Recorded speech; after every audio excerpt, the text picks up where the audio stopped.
Genesis, Kabanata 27.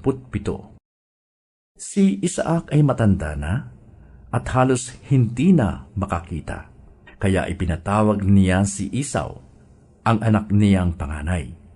Sinabi niya rito, "Anak, matanda na ako at malapit nang mamatay.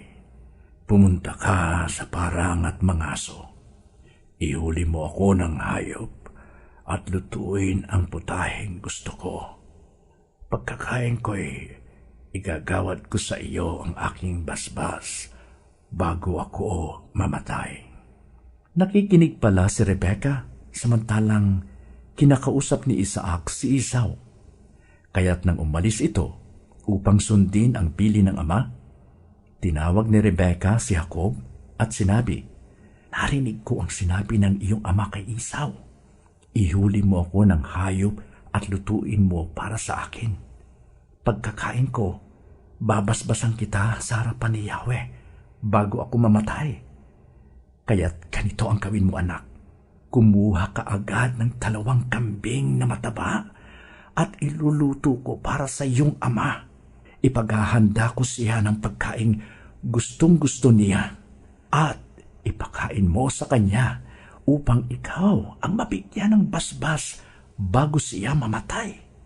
Ngunit sumagot si Jacob sa kanyang ina, "Balbon po si Esau, samantalang ako'y hindi. Malalaman ng aking ama na nililinlang ko siya. Kapag ako'y kanyang nahipo, susumpain niya ako sa halip na basbasan." Sumagot ang ina, "Hayaan mong sa akin tumalab ang anumang sumpa niya. Basta't sumunod ka, anak. Ako na ang bahala. Kumuha ka na ng kambing." Kumuha nga si Jacob ng kambing at iniluto ng kanyang ina ang putaheng gustong-gusto ng kanyang ama. Binihisan ni Rebecca si Jacob ng pinakamagarang damit ni Esau na nakatabi sa bahay. Ang mga braso at leeg ni Jacob na walang balahiboy, binalutan niya ng balat ng kambing. Pagkatapos, ipinadala sa anak ang putahe na may kasama pang tinapay na niluto rin niya. Lumapit si Jacob kay Isaac. "Ama," sabi niya. "Sino ka ba?" tanong nito. "Ako po, si Esau," sagot ni Jacob. "Nagawa ko na po ang inyong iniuutos sa akin. Narito na po ang gusto ninyong pagkain. Bumangon na kayo at kainin na ninyo ito nang ako'y mabasbasan na ninyo pagkatapos." "Napakadali mo naman yatang nakahuli," tanong ni Isaac. "Tinulungan po ko ni Yahweh na inyong Diyos," sagot ni Jacob. Nagtanong muli si Isaac, "Ikaw ba talaga si Esau? Lumapit ka nga rito nang matiyak ko kung ikaw nga." Lumapit naman si Jacob at siya'y hinawakan ng ama. "Kay Jacob ang tinig, ngunit ang bisig ay parang kay Esau," wika ni Isaac. Hindi niya nakilala si Jacob sapagkat ang mga bisig nito'y mapalahibo ring tulad ng kay Esau. Babasbasan na sana ni Isaac si Jacob, ngunit muli pang nagtanong, "Ikaw nga ba si Esau?" "Ako nga po," tugon ni Jacob. Kaya't sinabi ni Isaac, "Kung gayon, akin na ang pagkain at pagkakain ko'y babasbasan kita." Iniabot ni Jacob ang pagkain at binigyan din niya ng alak. "Halika, anak, at hagkan mo ako," sabi ng ama. Nang lumapit si Jacob upang hagkan ang ama, naamoy nito ang kanyang kasuotan, kaya't siya'y binasbasan. "Ang masamyong halimuyak ng anak ko, ang katulad ay samyo ng kabukirang si Yahweh ang nagbasbas. Bigyan ka nawa ng Diyos ng hamog buhat sa itaas upang tumaba ang lupa mo't ikaw na may makaranas ng saganang pag-aani at katas ng ubas. Hayaan ang mga bansay gumalang at paalipin. Bilang pinuno, ikaw ay kilalanin.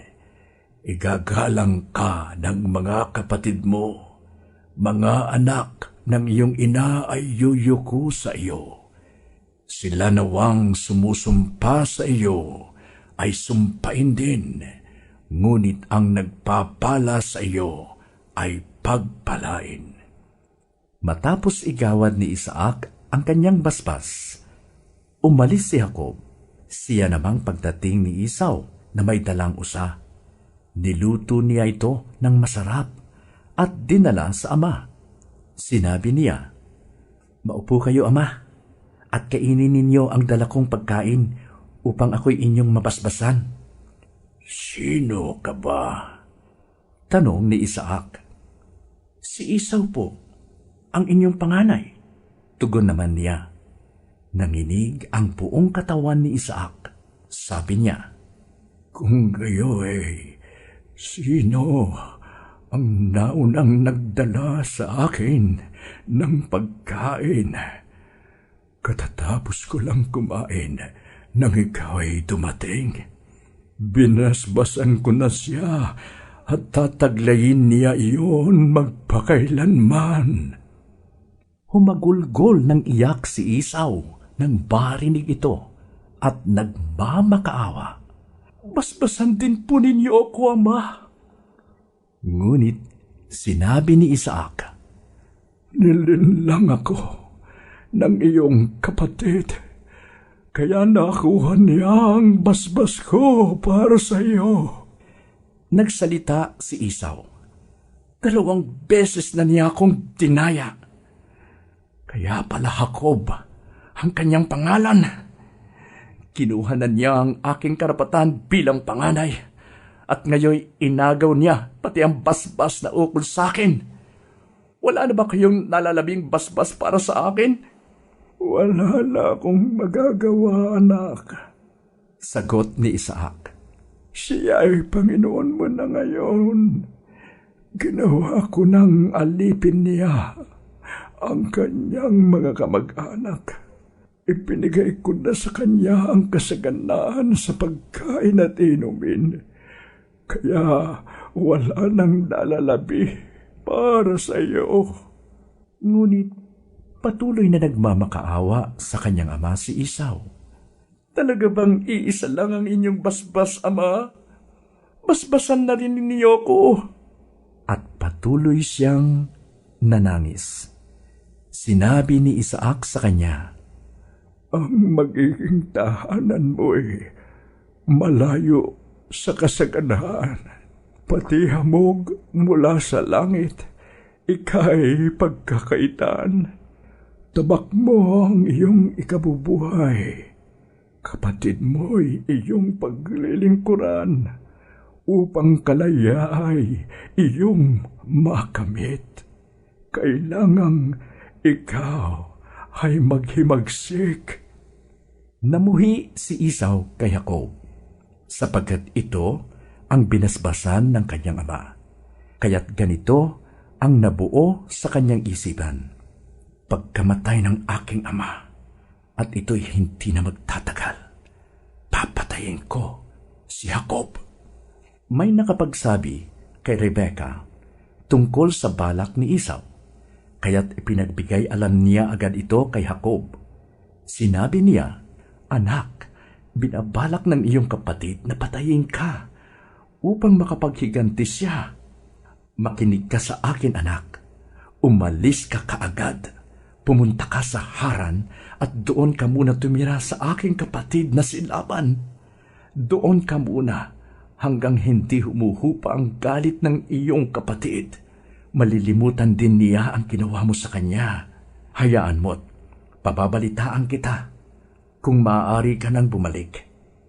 Masakit man sa loob ko ang malayo ka sa akin, lalong hindi ko matitiis ang kayo'y parehong mawala sa akin."